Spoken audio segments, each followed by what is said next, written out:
London, 1888. The cobbled streets of Whitechapel ran red with blood. A shadow moved in the alleys, a monster the world would come to know as Jack the Ripper.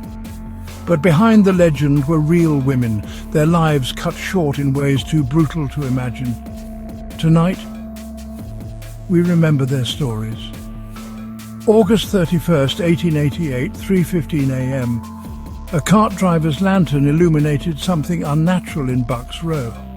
Mary Ann Nichols, a 43-year-old mother of 5, lay sprawled across the stones, her cheap woolen dress soaked crimson. The wound to her throat was so deep it nearly severed her spine. Witnesses reported seeing her just an hour earlier, laughing with a client near the Ten Bells pub. She'd been turned away from a doss house for lacking 4 pence. That decision cost her life. 8 days later, Annie Chapman's body was found propped against a fence in Hanbury Street. The killer had arranged her intestines over her right shoulder like macabre jewellery.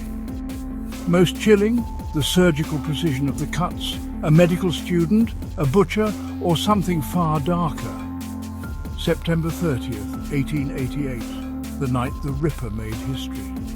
First, Elizabeth Stride, her body still warm in Dutfield's yard. Some say the killer was interrupted by Louis Diemschutz's cart. Frustrated, he vanished, only to reappear 45 minutes later in Mitre Square. Catherine Eddowes never saw him coming. The killer took his time here, carving her eyelids, slicing her nose, removing her left kidney, and then the message, chalked on a wall nearby. The Jews are the men that will not be blamed for nothing. Was it him? Or a sick joke? November 9th, 1888. Room 13, Miller's Court. What the landlord saw through that broken window would haunt him until his dying day. Mary Jane Kelly. What remained of her was less a body than a ghastly anatomy lesson. The heart was gone. Taken. A souvenir. 128 suspects.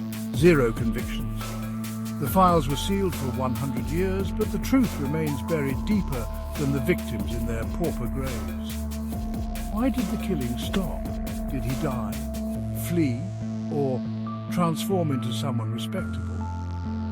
Mary Ann Nichols, Annie Chapman, Elizabeth Stride, Catherine Eddowes, Mary Jane Kelly. Say their names, remember their faces, because the greatest tragedy isn't that Jack the Ripper was never caught. It's that history forgot the women he slaughtered. No credits were provided in the brief.